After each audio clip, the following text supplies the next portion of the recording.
boy H2O, and welcome back to another episode of the New Balance Podcast. That's right, we in the building, and as promised, I have another one on set for you. I have another special guest in the building, but before we get to my special guest, shout out to all of the New Balance audience. Man, I have so much love for you. I appreciate you guys so much. You make this thing roll, you make this thing shake. And without you, man, I'd just be this guy on here talking and trying to do something. But all you viewers, I really, really appreciate you guys, and we appreciate all the love and support. So I'm big on partnerships, and I just want to thank you guys from the bottom of my heart for your partnership in 2021. It's been a great ride, and I'm looking forward to all the future endeavors and things that we have in head of us. Right now, let's get to the meat of the situation. New Balance Podcast. Show my man Jonathan Hamilton some love. What up, JH? How you doing, bro? Man, I'm so good, man. I'm so good. And I'm really, really excited about this episode, man, to be on with you, man. Let's take a moment, man. Tell the people what's going on with you, man. How you been? What's been going on? How you guys doing? I'm Jonathan Hamilton, author of The Champion Me. Children's book, yes, daddy-daughter book, a book about love, a book about, faith, a book about perseverance. I'm also a public school educator, English teacher, for sure, and a basketball coach. I'm just trying to make it happen out here. Watch out, youngsters. Y'all don't want this. Y'all don't want this smoke. Y'all don't want this smoke, youngsters. I still got a little bit, man. I got a little bit, not too much. That's all right. Let them know. Let them know if they see you on the court, keep it moving. Yeah. That's right. That's right. Yes, sir. Well, man, like I said, it's good to have you on. Jonathan and I, I have been knowing him very long. I think these last 3 or 4 episodes, man, I've been sharing this principle and this concept. I call it the Jonathan David effect. Normally in relationships, a lot of relationships, they're birthed over time. They're birthed through situations and circumstances, and rightfully so. But I've been telling the New Balance audience that what's happening in this time right now, there are some things that are going to be very critical for our lives. And what needs to happen to move us forward is going to happen through relationships, and it's going to happen through people. And I understand how important it is to have, friendships, partnerships, business relationships, family relationships. Well, in this time, what once took 15, 20 years to develop and to make it solid, and this time it's not going to take that time. We don't have that type of time. And I use the example of the story of Jonathan and David. Now, when you study this story, Jonathan is the son of King Saul. Mm-hmm. Saul was the king. Jonathan would make Jonathan next in line. Well, God chose David as his king. The people chose Saul. So David was going to be the next king. How I grew up, if my father had an enemy, that enemy was my enemy. Right. Saul was trying to kill David. He was trying to take David out. But we see something interesting that happens in the life of Jonathan. We see how God takes David's heart and places it inside of Jonathan, and takes Jonathan's heart and places it inside of David. And the two have this kindred spirit. They have this love for one another. And it didn't take no long time for it to happen. It was something that God did. I said that to say, with these relationships that God's been bringing into my life and into my path, I feel like it's the Jonathan David effect. Like I said, I met Jonathan. We didn't even really talk very much that day because we were working. Yeah. But one of the things I'm really good is being in the moment. I know when things move. I know when things happen. I know when there's a shift. And I was watching you off and on the whole day. There were so many things going on that particular day, and it was just something about you. So when I finally came over and you began to talk to me and tell me about your book, how you wrote the book, the purpose of the book, you didn't know that I was writing a book and they had a connection, right? So I'm Yeah. listening to you talk, but I hear some other things. So I just spoke it out by faith. I was like, man, listen, now I have a podcast and I think it'd be pretty cool, man, if I could, have you on as a guest. He was like, yeah, let's talk, chop it up, whatever. We exchanged numbers. And that was maybe 3 months ago, Hmm. Yeah. and when the time was right, we reconnected. And this reconnect has been really cool. We've had a chance to talk life, talk about family, talk about purpose. And on this podcast, purpose is so important. Yeah. And I understand what my assignment is, but I do believe in partnering with others who have assignments and purposes that are different than mine. Like I said, it's all about the viewers, those that are watching. Everybody is looking to better their lives and have a better life, right? So Yeah. I know today, man, you guys are going to be blessed by this young man. He has a lot to offer. And I think when you hear his whole story and the things that he's doing, I think you're going to be encouraged by it and you'll be able to draw strength to add to your home, to your business, or just things that you're working on. Sometimes it's not necessarily always about the particular person, but if you can take the principles that they're using and work those principles, you can get like results. So, man, Jonathan, I kind of want to dive in here. Um, I think I do want to start with a question. Yeah. If you were, if you were talking, not if you were, you are talking to, I guess maybe in one word or one phrase, how would you say, or how can we encourage someone who's lost hope when you look at the landscape of life right now? Pandemic, social injustice, what we see in politics, what we see in our own families and communities. How would you encourage someone? Because I like it. You're a Mm. father, you're a husband, but you also work in education. So you see the best and the worst sometimes of both worlds. Yeah. I think so. Just on a personal level, I've had moments where I feel like giving up, where I feel like quitting, where I feel like um, I'm doing this in vain, Mm, where I feel like somebody else should be doing this. I'm not qualified. Um, and looking at it, there are times where I've kind of lost track of like the assignment that God gave me, mm, and also that he didn't ask me to be qualified before he gave me the assignment. He just asked me to be willing, yeah, right? So to someone who's lost hope or is kind of teetering on that, I would say that there's a comfort in one just realizing that God gave you an assignment, and it might have nothing to do with your quote unquote job, right. because we have a lot of titles, but a lot of times we might be at a job just to minister to someone or just to bring light or just to, you know, push something forward. Yes, And so when you begin to look at it like that, then it's like, okay, I got a reason to wake up in the morning. I got something to do right. past like the mundane paying bills, um, or just clocking in 9 to 5, or just making sure that the kids got clothes and stuff like that. Like I have a real purpose, you Yeah, know. And when you're able to tap into the understanding that you have a purpose, then you kind of see the ebbs and flows of everything is like sandpaper. We talked about that before. You see it as sandpaper, and yeah, it's not meant to destroy you. It's not meant to cause destruction, but it's meant to just build your character, you know.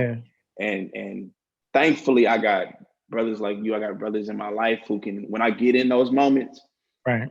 when I want to be destructive, when I want to quit, I got people I can call that can uplift me and remind me, because sometimes, man, honestly, bro, like people talk about, what I'm doing or how I'm helping people, and I don't see that in myself.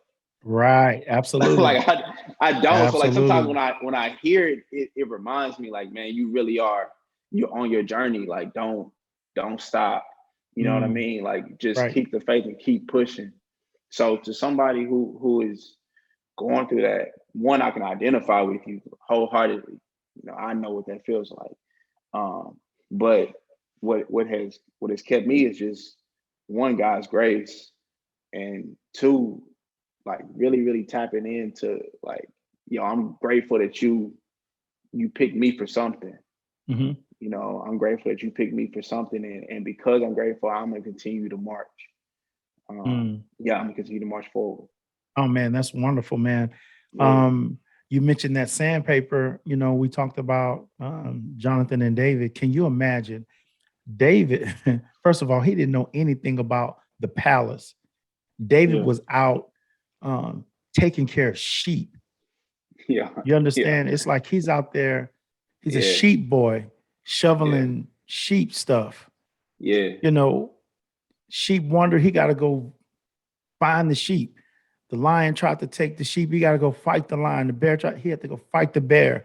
Like he was out there working. I mean, it's work to care for something, right? yeah, Then all of a sudden he finds himself no longer shepherd boy, if you will. He finds himself in the palace, knowing nothing about the palace. So now here comes the mm, sandpaper. You have Jonathan who knows the way. He knows all the mannerisms, what to say, when to say it, how to walk, how to speak, how to dress. So now David has to surrender. He yeah, has to surrender what he once knew. In other words, he had to unlearn and now relearn some things. And I'm telling you, that sandpaper looks different for so many people. And so when you say lost hope, it could be a positive thing. Do you understand going from just just making enough money to take care of the basic needs to now having more than enough, and you've yeah, never had more than enough? It's like that sandpaper. Like, I have to learn. Life yeah, is a classroom, trust me, no matter yeah, what stage you're in, what season you're in. yeah, And listen to me, I have some moms. They may feel like they don't have any purpose because I'm just a mom. I stay here, I take care of the kids, I help them feed them for breakfast. There may be one home, the other two, I got to get them to the bus. Then I got mom duty around the house, and I got to get done and this, and I got to get ready. The kids come home, feed them. I do homework. Husband comes home, honey, and it's just every day, every day. And I feel like that's no purpose. I'm here to tell you that's a major purpose. Take mom from out of the home. I know if you took my wife from out of our home gonna turn upside down. yeah. It They're just functions some totally different. Yeah, It's totally yeah, different. My kids gonna be yeah. like, man, when is mama coming back? Right. Right. Yeah, So you can never water down what you do, because what we do is very, very important. But I do understand in times like these, it's easy to lose hope in it, for right? sure. Even with doing this, man, this is so exciting. You could wake me up at 2 o'clock in the morning. I can get on and do a podcast. I was born to do this. But even in doing so, just a grind of Yeah, making sure I got to get the video out. I have to make sure that, I'm having quality content. We have guests on, and I'm making sure, hey, I'm not too far to the left. I'm not too far to the right. And this and that. That part of it is like, man, what in the world am I doing? What have I gotten myself into? But it's just part of it. And what we want you to know today is, don't think it's strange, right? Do not think it's strange. With all David's shortcomings and all the stuff he did wrong, man. Listen, oh man, when you read it, God said he was a man after his own heart. With man. I wanna. all the stuff he did, think about it, man. I mean, Yeah, how many times he lost hope? All you have to do is read the book of Psalms. Listen to the Psalms, yeah, listen to the stories. But yet God still called him a man after his own heart. And there are some people on here now. I believe you are individual after God's own heart. Don't let circumstances define who you are. Go ahead, Jay. You was about to share something. man. You were talking about the sheep, and I love the story of David, but not King David. That part, like Yes, that part, I yes, love like the sheep, because in nature, sheep are like really dumb, they are. defenseless. They have poor vision. Yes, So and they don't necessarily have like a skill. They don't necessarily have like a food gathering they skill. don't have no defense mechanism, Right, nothing. So nothing. so as a shepherd, like you're literally responsible for like just their moment to moment survival. You know what I mean? And it's a very boring job. I can imagine it's very it's almost like demeaning. Like this is like a It lower, is. but to I look at it, David was really building the skills to lead the nation Yes, he was. back when he was back there with those sheep, you know. Hmm. And I believe that's why God chose him and not his brothers, Right. was because the tools that were going to be needed to be on that grand stage were back there in those pastures, you know. Mm. And that kind of goes back to hope, because a lot of times we kind of look at and I'm guilty of it too, like looking at your current situation, you know, looking at your bank account, looking at I remember, man, one of the lowest nights I ever had was you know, I'm working, it's like my second year of teaching, Right. right? And I think it was a fight coming on. I want Javante Davis was fighting, the boxing fight, Right. and I wanted to buy the fight, and I think it might be like $50 or something. And I told my wife I was gonna buy the fight, and she started telling me all the stuff we had coming up, right? Basically saying, "Don't buy this fight." Don't buy it. And I just remember just being like, so it wasn't a big deal, but just the fact that like, man, I'm working so hard, I'm Yes, doing all this stuff, and I can't pay for a Saturday night fight. Like that was just, absolutely. yeah, it really hurt me.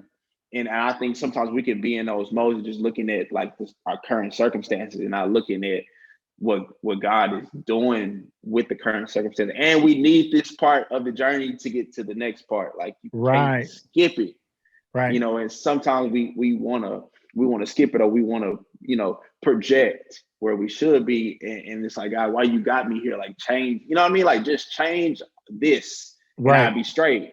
Right. But you know, sometimes God is trying to change us. So it's like we got to stay there for a little while till we learn, you know, because Right. if we don't really have the character to for where we're going, it's gonna be hard to really stay there, Right. you know.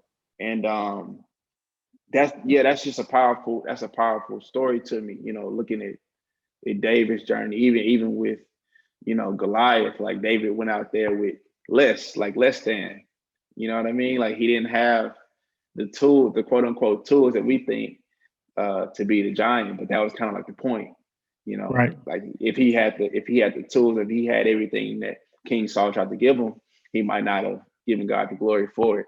You know, he might Mm. have thought he did it. You know what I mean? Absolutely. So like Absolutely. sometimes God is sending you out there like with less than you feel like you have or you Right. need, but it's just like, nah, this is really for a reason. Like this is so I get the glory. You know?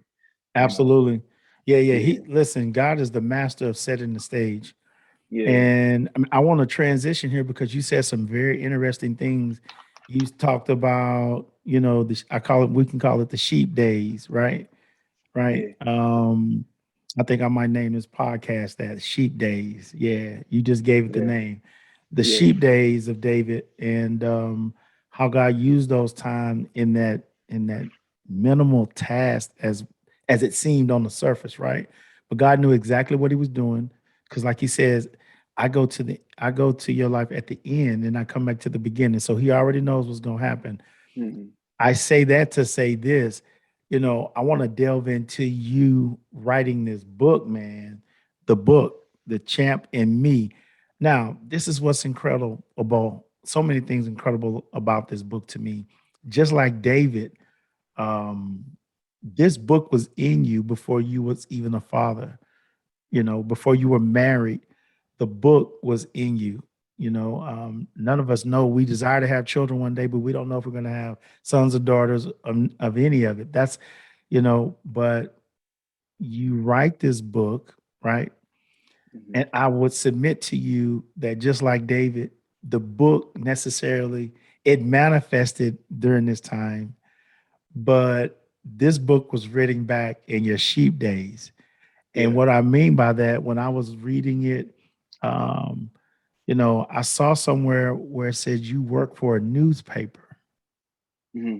in the book. So I want you to talk about the days or the years before the book came. Talk about this newspaper experience because I see, I'm telling you, I see a Yeah. connection there.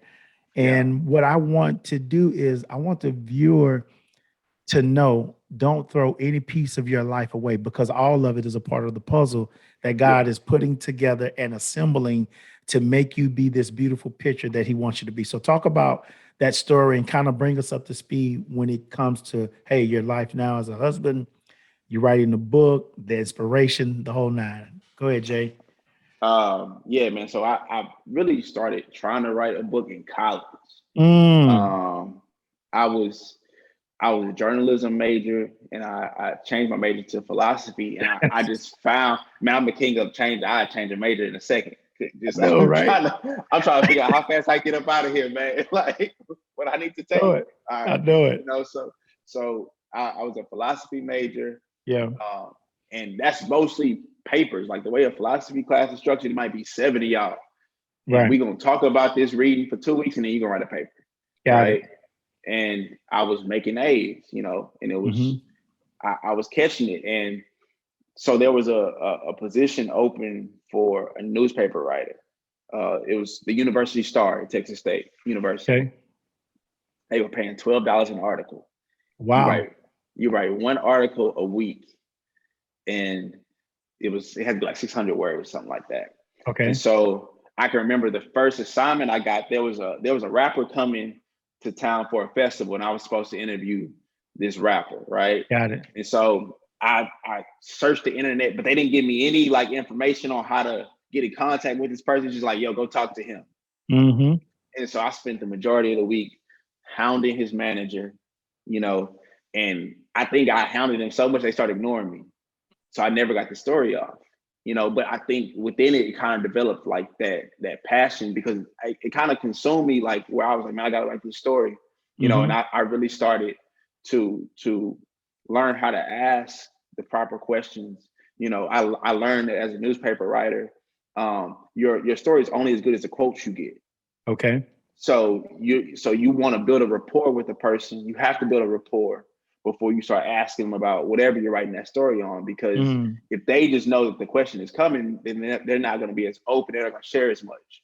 Right. So just taking those skills, I worked there for about a year and a half.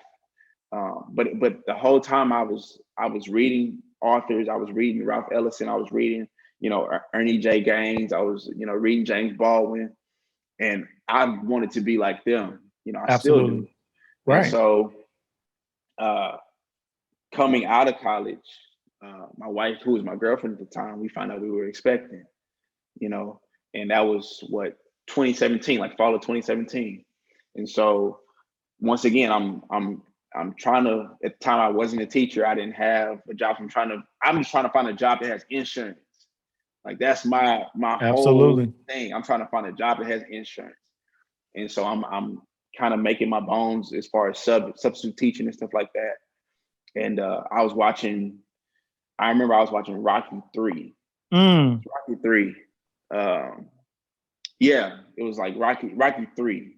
And Apollo Creed's his trainer, he was talking to uh, Rocky in such a way that it was like it was real tough love, but it was love.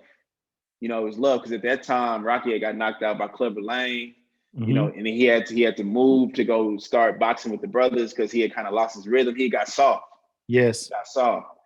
and so he took up I'm sorry, not Clubber Lang. What's his name? Apollo Creed. Apollo Creed's manager or his trainer, and the way he was talking to him, I just kind Hmm. of connected to, and I started thinking about like the parallel of a boxing trainer to a parent. I Yep. got a daughter on the way, and I'm trying to figure out like who I'm gonna be as a father. And I'm anxious, I'm excited, I'm scared, and so I just started drawing on the parallel, because I just see a lot of similarities between how a boxing trainer, they encourage, they champion, they challenge, they love, they nurture. Like they like when you're fighting in a boxing, they're literally in your corner. They're standing Absolutely. right there in your corner.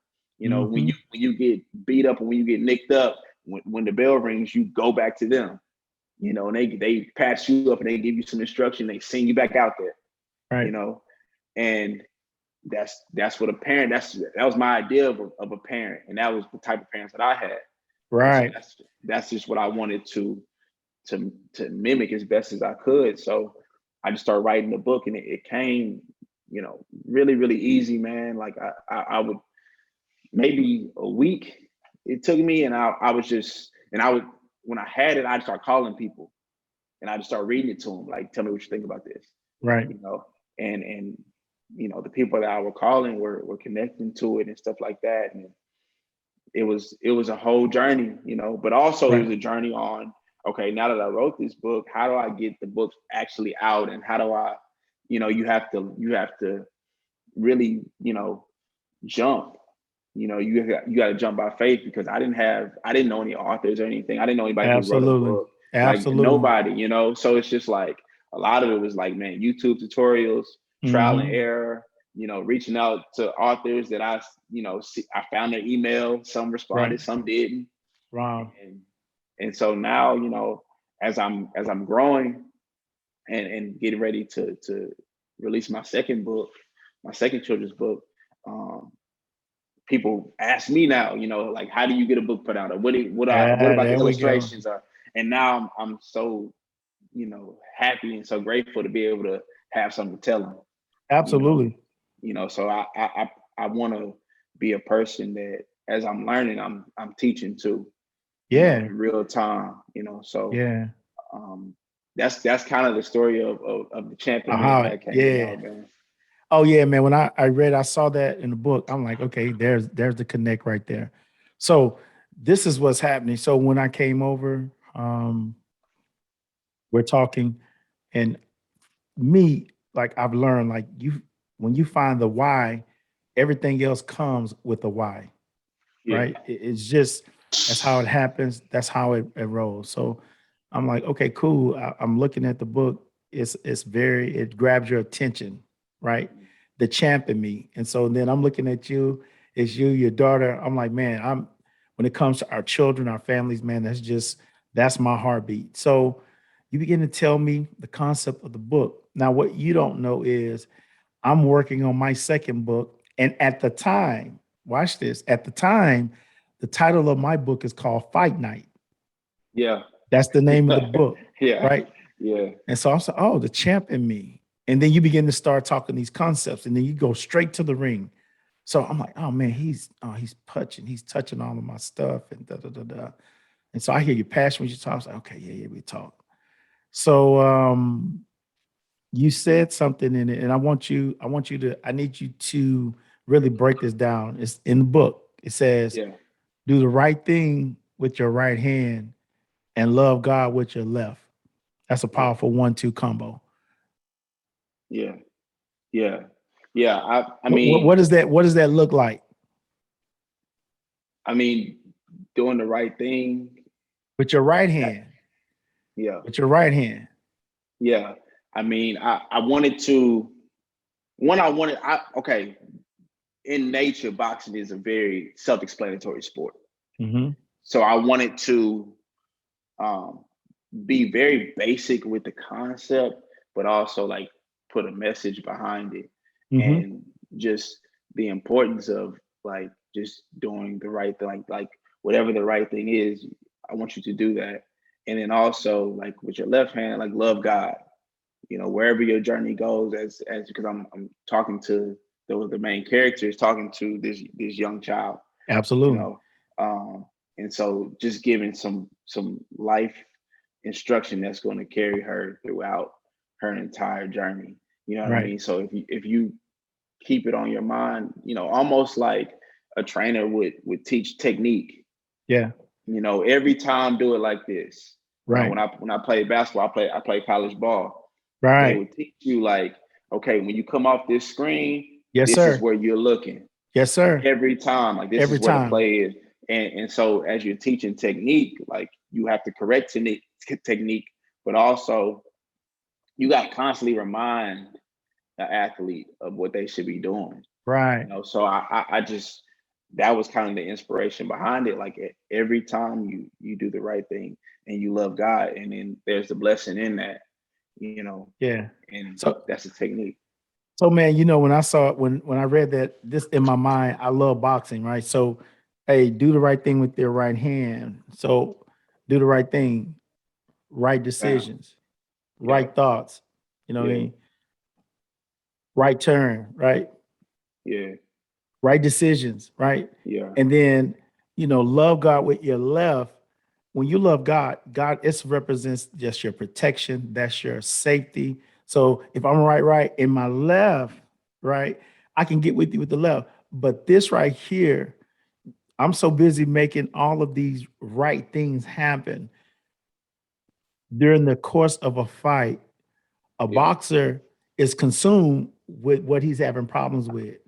And the great boxers, they know when to swing with the left, yeah, right? And yeah, so that's our life. We have to live life that way. And I'm telling you, what happens is life has a way of weighing on you and making you get tired of doing the right thing, making the right yeah, turn, making the right decision, yeah, making the right moves, right? yeah, Sometimes doing the right thing is simply just being still and doing what you've been yeah, doing for yeah, 400, for 40 yeah, years. It seems so yeah, boring. It seems so mundane. But if you continue to do it, right, you know, there's a misconception mm, about boxing because I'm a fan. I want to see a knockout, yeah, but you don't have to knock him out to win the fight. right, You just right. have to do the what? The right The thing right to win the thing. fight. And Yeah, the whole concept is life. I'm telling you, it's life, right? yeah, And so in my book, I ended up changing the name. I think I might have said it on another podcast, but what God showed me is that He wanted me to go a different direction because He said, yeah, that's a great, fight night. That's a great concept, right? But He said, all of us, we're going to have fights to the day that we leave this place. He yeah, said, fights are a normal part of life. yeah, Um, I've yeah, heard many say it said this way: life is not a cruise ship; it's a battleship. You yeah, understand? yeah, And so when you think about life and fight, all of us, you leave one fight, and then there's going to be another one that's yeah, coming. The yeah, key was this: God said, "What you're writing about is the people you're writing about. If you look at their lives, they all had fights. What was the common denominator?" He said, after they went through all the different fights and they got to a place of maturity, I took them from being fighters to making them be catalysts for change. And so I was like, there it is, the whole yeah, concept. So this whole podcast, this whole thing, there are people that are fighting, having the fight of their life, that are watching. You and I are dealing with fights even now.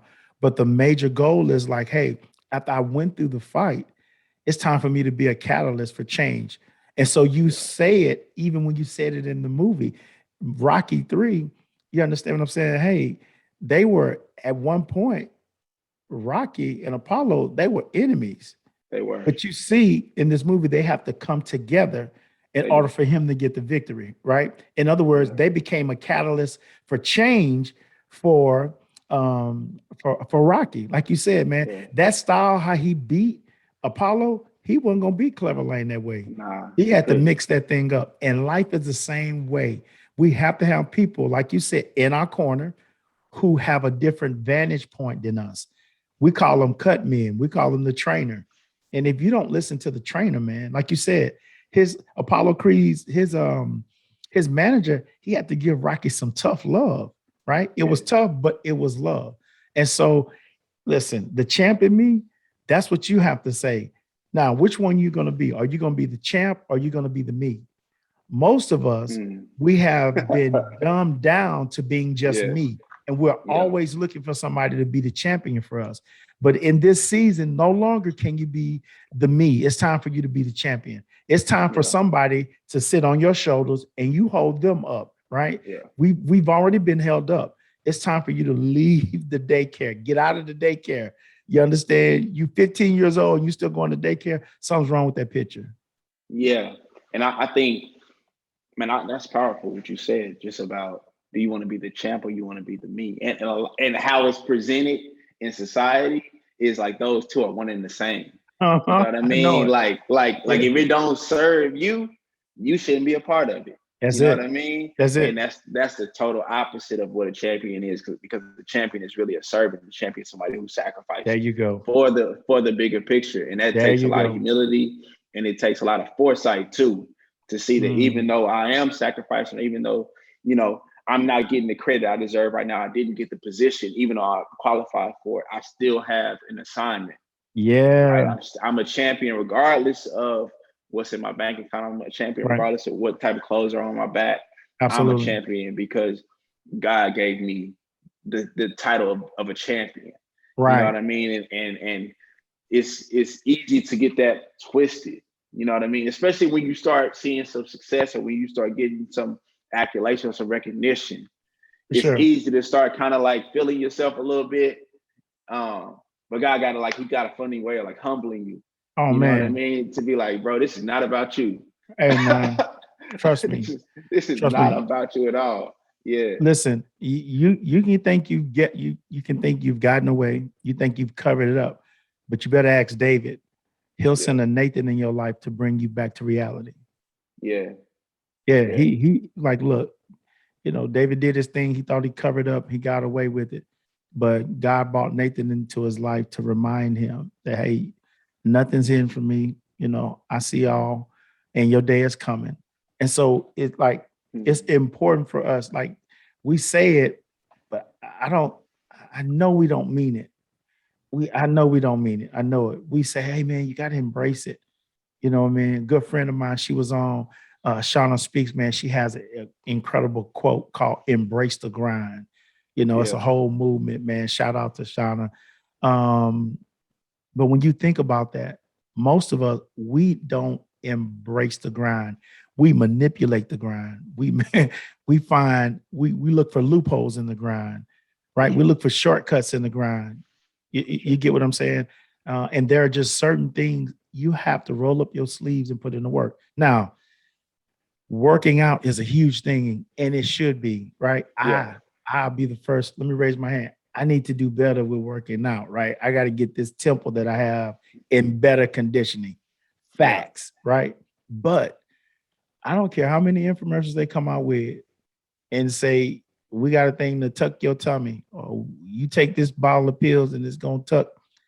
It may tuck it, but the belly coming back. Why? yeah, All of those of us who have spent any time, right, who have any skin in the game, understands that if you see a 55-year-old guy, he look like he about 35 because he in the gym.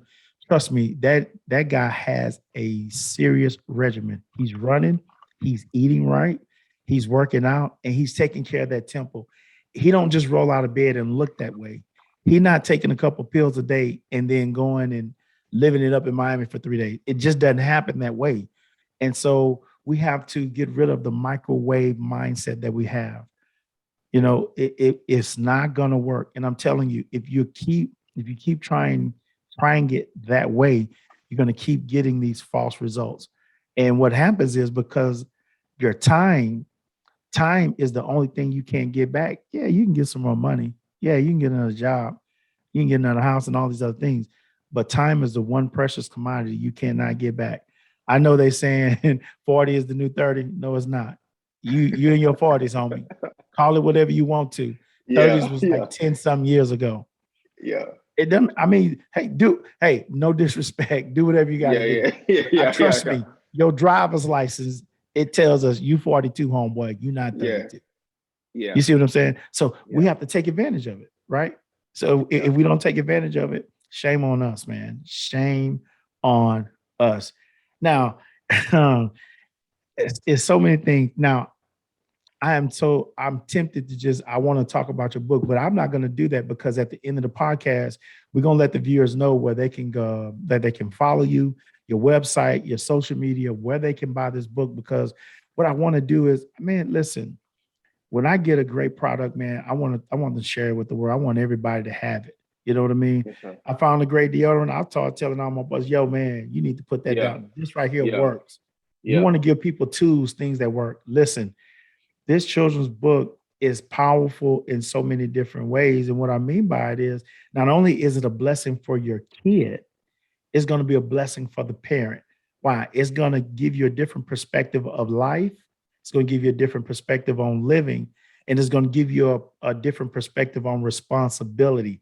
That's the dirty word, responsibility. Everybody's ducking, shucking, ducking, jiving.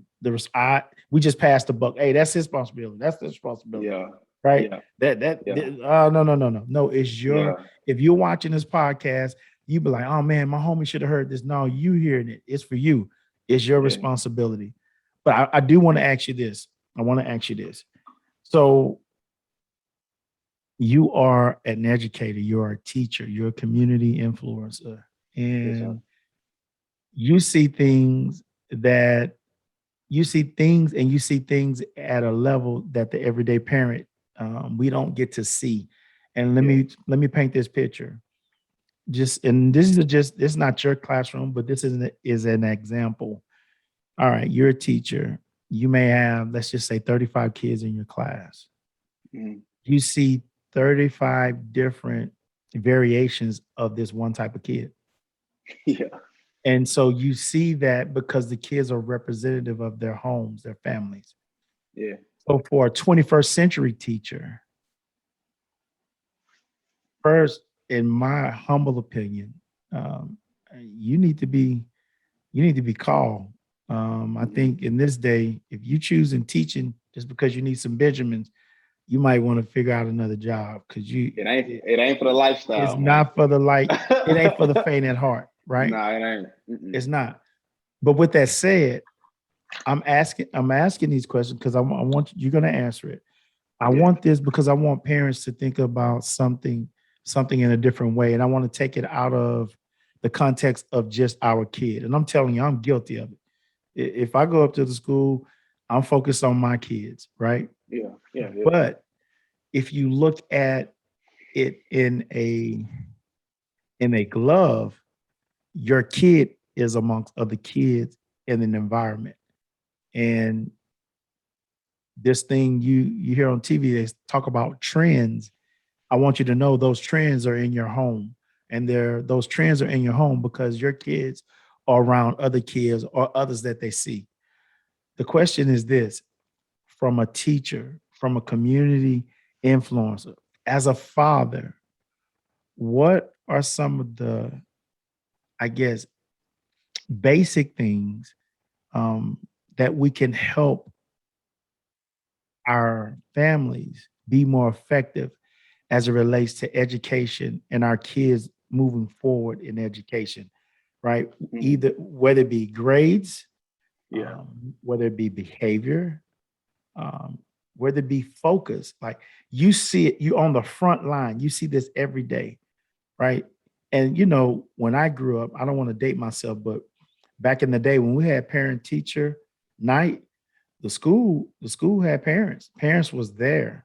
They were there, and it was a different type of engagement. But now, if you have a parent teacher night, uh, things are a little bit different in terms of the communication and the touch and the reach between the school and the parent. So I want you to talk about that. I know that's a mouthful, Yeah. but I wanted to group all of it together so you could massage it and talk about it. I I think just from a parent's perspective, I think there has to be a priority to identify your child's gift or what their skill set is, because public school is kind of like one size fits all, right? Yes.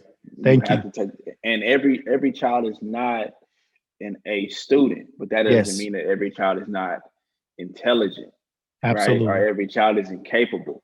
So I tell kids at the beginning of the year, I don't care who's smart in here and who's dumb. I don't care if you can read. I don't care if you can write. What I do care about is respect first and effort. And if you are respectful and you try whatever your best is, I will meet you wherever your best is, and you're going to go forward. Just because to give effort every day, that's that's the skill that you need, because that translates to whatever you choose to do. I had a kid a few years ago. He kept telling me he didn't need school, right? He's like, and this is a seventh grader. He's like 12. He like, Wow. man, I don't need school, Hispanic kid. I'm like, all right, so what you gonna do? He was like, my dad owns a roofing company.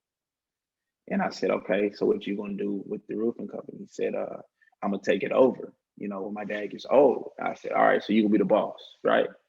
He said, yeah. I said, but how are you gonna keep the books? How are you gonna know who's stealing from you if you can't count? How are you gonna know what contracts should be going to which person you can't read? That means you put a lot of trust into people, and you as the boss, you have a responsibility to know everything that's going on the surface on the inside of that company. And it clicked for him. And I'm not saying he's not going to Harvard now. It's not that story, but he became more aware of he does have a responsibility in school.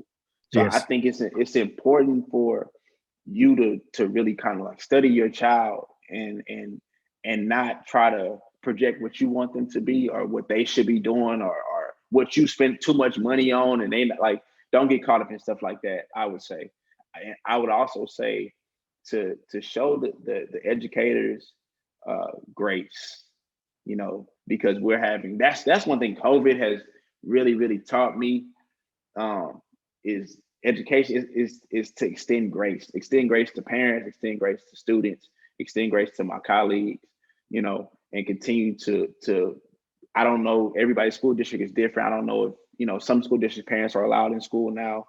Some, they're still not allowing them, but if you're allowed to go up to the school you feel comfortable, Yes. go find out how you can support, Absolutely. how you can be a face, because that's one thing that when kids see the community, Yes. now you have a different um, responsibility. You have a different sense of belonging, because a lot of in schools that I've taught, a lot of the kids that were getting in trouble or that weren't doing well, they just didn't have a sense of pride to anything. They didn't feel like they belong anywhere. And so it's like, Right. because I don't feel like I belong anywhere, it's like, okay, I'm looking out for myself, so I'm gonna just kind of do what's best. But when you have um, Miss So and So is having, technology club every Tuesday, Yeah. and I want to be there, so I got to make sure I'm getting my stuff done, or my classmate's parent is coming up here and they're sponsoring a pizza party once a month for those of us who passed our science exam. Absolutely. You know what I mean? Like I have a responsibility and I have a place, Yes. and that makes the job, I wouldn't say easier for an educator, but it comes along and it really it builds on what we're trying to lay the foundation to, you know. Right. So that's what I would say. One, identify what your child specifically is good at, what their passion is, and put it's gonna cost some money usually, Yes. but put time and put energy and put care into that. Yes. Because if they have something they can hold on to that's theirs, Yeah. then they'll be more willing to do the stuff that they're not really feeling as much. That's it. Yeah. That's it. So that and granted, I know that's a tall task, because one thing I've learned as a teacher is like you might look at a kid and they're always in trouble. And you ask them. Usually, when I have kids who are always in trouble, I ask them like, one, are you cool with your pops? Mm-hmm. That's my first question. Like, you cool with your pop? You talk to your pops, and also like, what time does your mom work? Mm-hmm. And a lot of times they don't have bad parents; they just at work. That's it. They got to pay the bill, so it's like I understand that too, and I'm sensitive to that. Mm-hmm. Um, but it's just about meeting that kid where they are, you Absolutely. know, and yeah, man. So to answer your question, No, that's a great question. And look, it's incredible. We talked about this example at the top of this podcast. It has just bled through the whole podcast. You said two things. You said first, respect. yeah, I, yeah, I know we're talking about kids, but I want to say that for parents as well. Parents as well. And then you said for the kid, effort, yeah, respect and effort. Watch this. We talked about David, we was talking about Jonathan. Think about this. I've already said he was a shepherd boy, but David had a grind about him. So when he was given the task and he had to come to the palace, he had to show Jonathan a certain respect just to respect him enough to teach him the ways of the palace.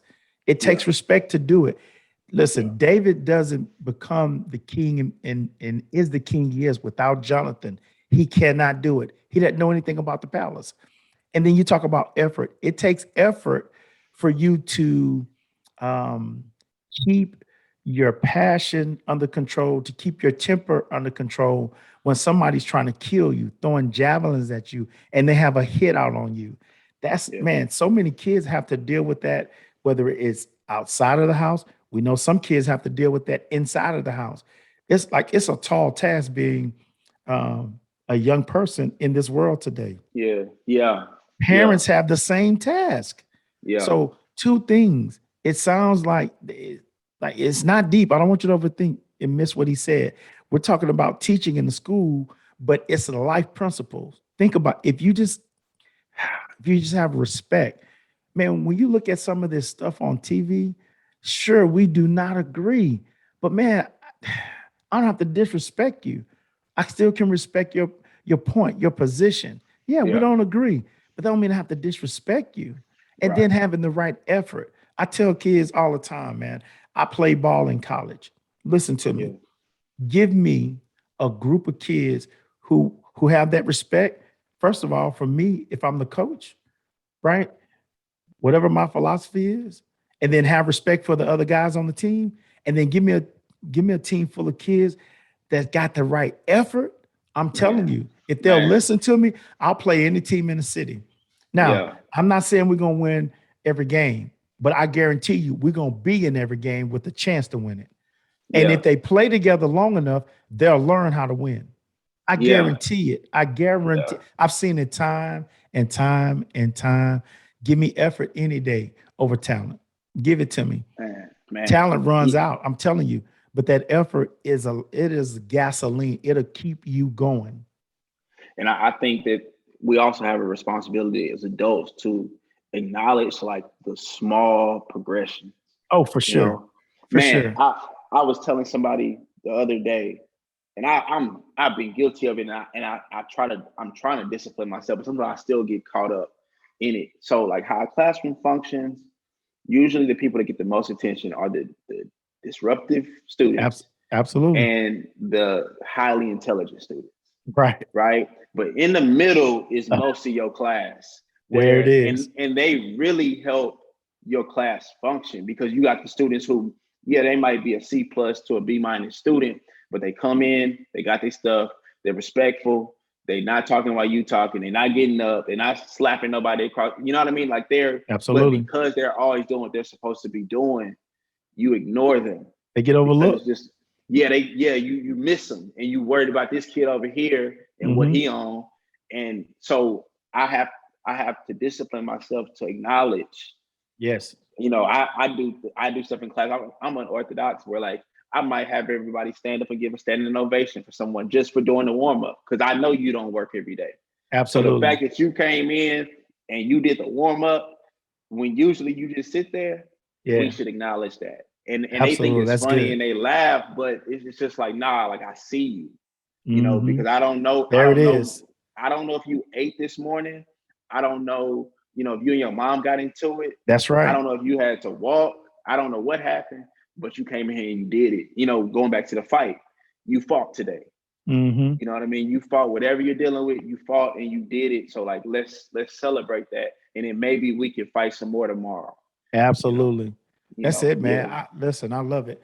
We yeah, have to engage it that way. And look, that happens through community. It happens through networking. It happens through relationships. Because come on, you have to know. I don't know how it is in school districts. When I grew up, teachers they hung out in the teachers' lounge.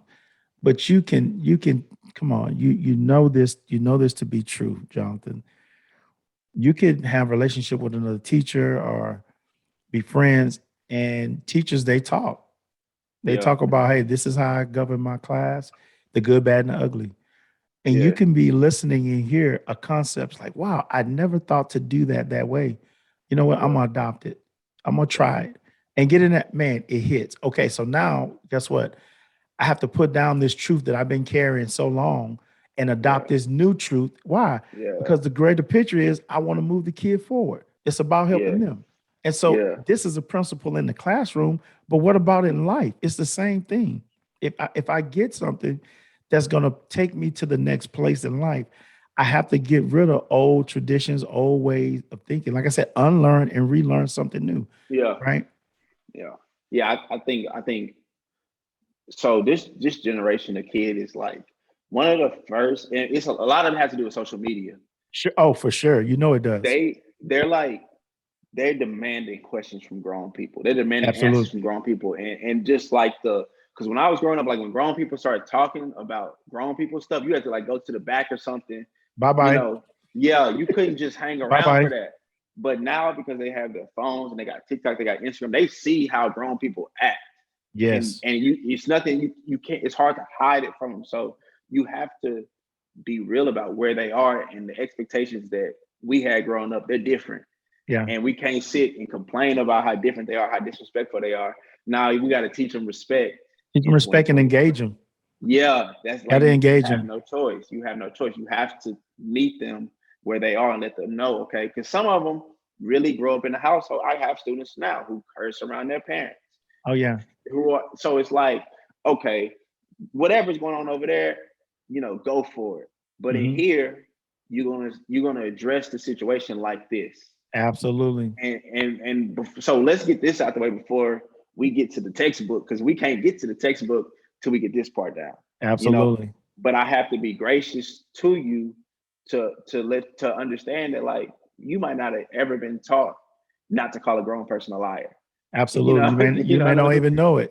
Yeah, you don't Yeah. even know you wrong. You Yeah. know, Yeah. so and that's just comes from like understanding the calling. Right. You know, just It, understand. Yeah, now, my viewers, check this out. I'm interviewing him this way. He's a teacher. He hadn't said nothing about lesson plan. He been a security guard. He been a motivational speaker. He been yeah, a he been a negotiator. yeah, You yeah, understand? He been a counselor. He yeah, hadn't he ain't even talked. He hadn't even got to the text yet. All of these different things that he has to be or she has to be in the classroom. So yeah, how that's why I'm saying that's why we're having the conversation about how can we help? It can't just be all on the school. We have to mm, do a better job at home as well. And hopefully these are some nuggets and tidbits that we can embrace and think, okay, maybe I need to put in some work here so it can make their better. Because trust me, if there is better, your life automatically gonna get better at home because now the school ain't calling for you to come pick them up, yeah, right? Or you yeah, getting that other call, for the police say, hey, we yeah, got your court date. Now yeah, you don't have no choice. You're gonna have to take off of work, right? yeah, I've been there, done that. I know what that's like to have to go stand before the judge with your kid. It ain't a good feeling, man. yeah, You get what I'm saying? And thank God, my kid was able to turn around. Kids, they listen, they make bad choices sometimes. They do. I know yeah, in the perfect world, we don't want them to, but sometimes when they do, they make them. But it's our job to help them recover, right? We don't throw them away. We don't give up on them. We help them recover and we keep it moving, right? I have enjoyed this podcast has been, I want to go like two more, give me 2 more hours, Jonathan. This is great stuff. Like, I think these are the type of conversations that we have to sit down and talk, right? And sometimes they are uncomfortable, right? But I would rather be uncomfortable and in a good place and moving forward than feeling good and then stuck and don't have no options or nowhere, no vision, yeah, to go. yeah, So we're using this platform um, as Jonathan. He's a teacher, man. He's an author. He's a community influencer. But whatever you do in life, if you can take these principles and apply them, they work, they happen. So with our remaining time, I don't know. I do I want to just maybe we can touch it just a tad. okay, Um, but I'm big on removing pain, man. mm, I know what it's like, man. I've had a painful life. Um, I've had some good in my life too. Now, don't get it twisted.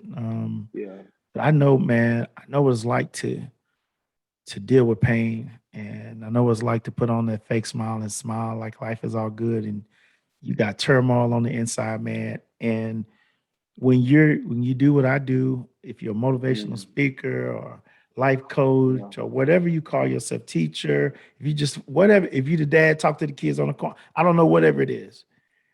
I think there are sometimes we have to stop and we have to think about how can we remove the pain of yesterday and then create yardsticks to help the community and the families grow in the right direction. What would you say to that? You obviously you grew up in one community and now you live in a different community. How can we remove the pain of yesterday? Because I feel like it's a lot of pain of what's the word? I want to say Mm, it's it's uh it's pain. How do we say this? It's pain that's been unnoticed. yeah. In other words, it's like a billboard. Yeah. Yeah. Billboard's been Man. there for years and we pass it every day. Like, oh, it's just a billboard. And I see pain like that too. It's like, oh, it's okay, it's pain, whatever. It's there.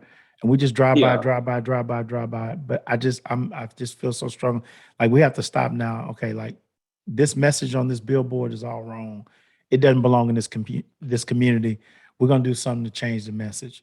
What do you say to that, Jonathan? Man, that's Because heavy. it's touchy. It's touchy. Yeah. It's heavy. It's almost because when people hear it, it's like, well, I don't want to say the wrong thing. Well, listen, not saying anything for 40 years has caused so much pain and trauma. Yeah. Do we want to go Yeah. another 40 years? Yeah. Do you see we see the fallout of it? Yeah. Like, can we sit here and pretend like there are more single mothers raising young men than there are fathers in the home? Think about that. Yeah. But Man, bro. it's a billboard. Hey, we ain't gonna say nothing. It's cool. We'll just keep doing what we're doing. We'll just let Big Mama raise all of them. I think just as a man, I've had to learn. This is heavy. I've had to learn to like really let my wife and those close to me know like I'm not right, like I'm hurting, That's cool. That's and good. that's like because the thing, and you can attest to this, the thing when you're changing lives and you're motivating and you're ministering and you're is that one, people always think that you're on, Hmm. you're on. And then also in your head, you could trick yourself into believing that you shouldn't suffer from the stuff that you're trying to deliver people from. So Bingo. you just gotta like you just gotta pack it up. Like it don't matter what happened, dog. Like it don't matter how you feel about this. You got something to do tomorrow. These people need these kids need you. You need to be here, and you just you get on that rat wheel of just tucking it.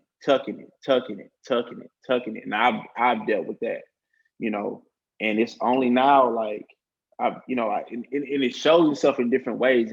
It can show, you know, in drinking, or it can show in pornography, or it can show Right. Right. just not being present in the home. You know what I Yeah. mean? Like it's so many nights I've come home where I felt like I gave everything outside, and now I'm coming home, I don't have anything to give, Right. and now Absolutely. I'm just in here just flipping through channels, but I'm not the people that matter the most. I don't have nothing for them. Nothing. I'm Zero. not dealing with what's really going on the correct Right. way, So I think like us just even having these conversations as Black men Yes. about like, yo, I'm hurting right now. This hurt me, and Yeah. and being really strong enough and courageous enough and having enough faith to communicate that, Yeah. and then also letting people like love you. You know what I mean? Like, Bro, it's tough. I'm just telling yeah, you, when you've been through that pain, it's tough. yeah, yeah, In moments I struggle with it now with my wife, my kids, people that's close yeah, to me. I just struggle because we've been taught to, hey, suck it up, don't cry.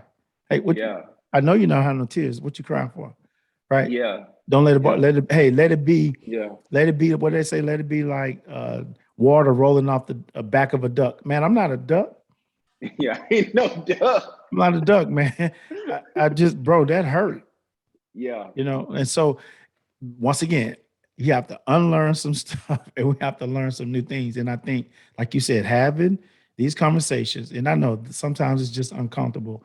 I just meant, you know what? Cool. You're uncomfortable. I'll ask the question. I'm willing to be uncomfortable about it. I'm willing to talk about it. Right. Right. Um, we need our families to be better. We need our communities to be better, and ultimately we need our world to be better. But I just believe in this simple philosophy, man. You know, if it's one person at a time or one family at a time, we'll move the chains. I just believe Yeah. that. You know, Yeah. if you get Yeah. this house, we can get this house shaped. Then we start on a house across the street, the house candy quarter. You have three houses in the block that wasn't at one point. Is hope. Yeah. People Yeah. they just need hope. So I'm telling you, you may never have a podcast, you never may be a teacher, you may never write a book, but whatever it is that you do, I'm Yeah. encouraging you to breathe hope and life in it. And I'm telling you, whatever your spot is, you can blow your spot up and make change and make impact. You know, Yeah. you're looking at two guys that are on, and like I said, man, when I talk to you, I read your book, and obviously I was, praying, seeking. All of this podcast today, it came from that. That's it's like, okay, I want to talk to him. These are the questions. Like this is my thoughts when I think about his book, and then I talk to him. Okay, I see this, I see his personality. I'm curious to know this. I'm curious to know that. Why? Because I understand you represent a type of viewer that's watching today, right? And man, it's been fire. I'm telling you, man, you have helped save some lives, help encourage some lives, and definitely we have helped move some lives forward. So, New Balance Podcast, show my man JH Jonathan Hamilton some love, man. Gosh, it's been good, man. Yes, Before sir. we get out, I want you to tell everybody, man, where they can follow you on your social media. Also, where they can get the book. Absolutely, go out, get the book. Actually, get you one. Get one for a family. Christmas is coming up. I think this would be a great gift for a daughter, mother, Yeah. father, son.